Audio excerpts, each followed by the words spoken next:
a gente falou de cultura. Vocês têm um método para isso? Você mesma falou, né? Não é missão, valores, aquele papelzinho que vai ficar na parede, né?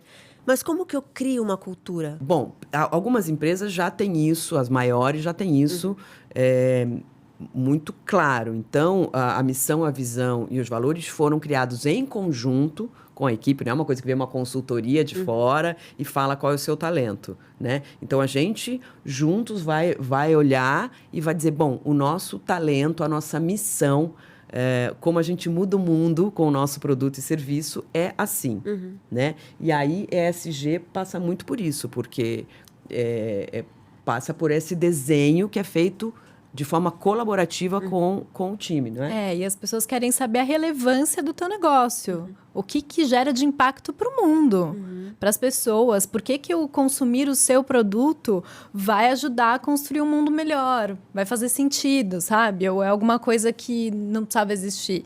Então, a cultura precisa se basear na relevância. Na relevância daquela marca, do que ela entrega, como ela contribui para a sociedade.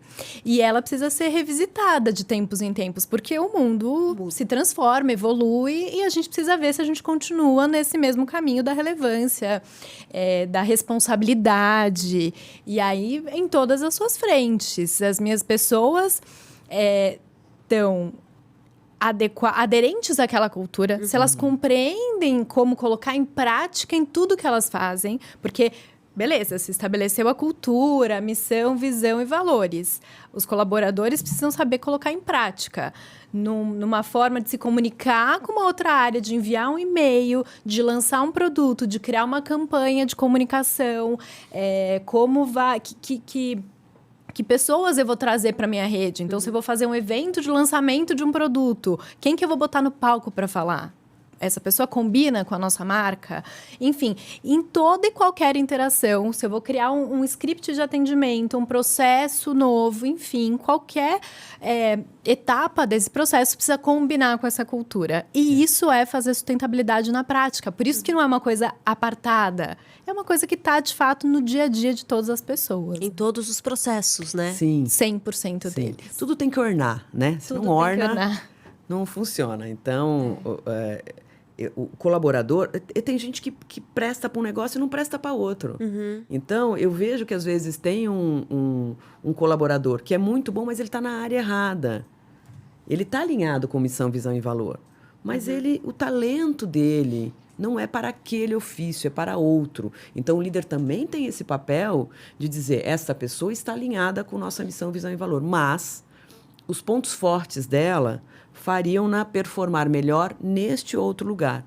Então, veja, é um trabalho muito importante da liderança. E eu vou insistir nesse tema porque eu vejo que, às vezes, o líder trabalha para o chefe dele, quando ele, na verdade, deveria trabalhar para o seu time. 50% do tempo do líder tem que ser dedicado para a sua equipe. E eu vejo que os líderes chegam lá e falam, bom, agora cheguei aqui. Agora eu vou usufruir do poder. Liderança não é sobre poder. Liderança é sobre contribuir com a carreira dos seus liderados de forma que a gente possa crescer junto, né? A gente tem... Não faz muito tempo que a gente mudou as palavras. É verdade. Que a gente parou de chamar de chefe para... Isso, não faz muito tempo. Não faz muito tempo. Não. Vocês começaram antes disso até. A gente falava muito sobre felicidade no trabalho, que era uma palavra quase ofensiva, assim, né? Em 2010, se você falasse de felicidade no trabalho, você está louca, não tem nada a ver. Felicidade é para quando eu me aposentar, ou depois do expediente. Exato, e a gente falava muito sobre isso. Tanto é que a gente cunhou uma frase, é possível trabalhar e ser feliz no mesmo lugar, que está lá no nosso site, porque a gente continua acreditando nisso. Essa é a nossa missão, fazer as pessoas trabalharem felizes, né? Porque é isso, a gente passa muito tempo no trabalho. Há que ser bom. Então, eu posso aprender, crescer, contribuir, transformar, fazer a mudança através da minha empresa, usando o orçamento da minha empresa, melhorar a vida das pessoas, do entorno, do ecossistema. Tudo isso é possível, mas você vai ter que estudar, você vai ter que ralar, você vai ter que se dedicar. Não tem pensamento mágico quando o assunto é trabalho. Interessante, né, que você estava falando até... o funcionário que não serve para aquilo, mas vai servir para outra coisa, tem oportunidades, né? Não é que ele está desalinhado com a cultura, ele está desalinhado com as tarefas, de repente, do cargo que ele está ocupando, né? E aí eu estava aqui pensando como essa relação passa por comunicação. E muitas vezes a gente esquece disso, né?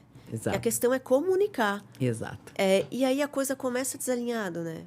Às vezes já aconteceu comigo, assim, quem me contrata é uma outra pessoa. E aí eu vou depois ficar subordinada a outra pessoa. Então, sei lá, o CEO me contratou. E aí eu vou ficar sobre o guarda-chuva do CMO. Mas o cara que me contratou por um motivo, a gente teve uma coisa e o outro aqui espera outra coisa de mim.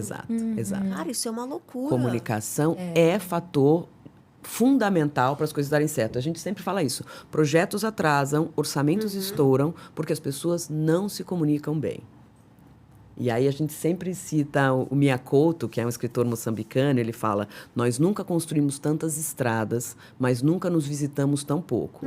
Numa alusão a toda a tecnologia que está no celular, está na palma da mão, mas a gente não sabe usar.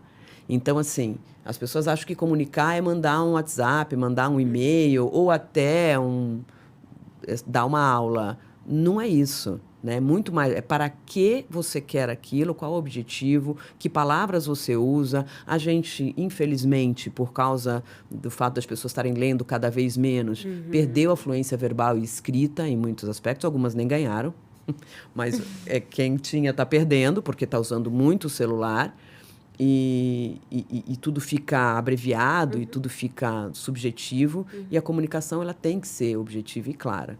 Né? Então, você tem toda a razão. Comunicação é uma das nossas fortalezas quando a gente vai treinar as pessoas para falar sobre a forma de dizer e a ferramenta que você vai dizer para usar aquilo. Então, às vezes, 3 minutos de uma ligação telefônica resolvem o que 15 WhatsApps não resolvem.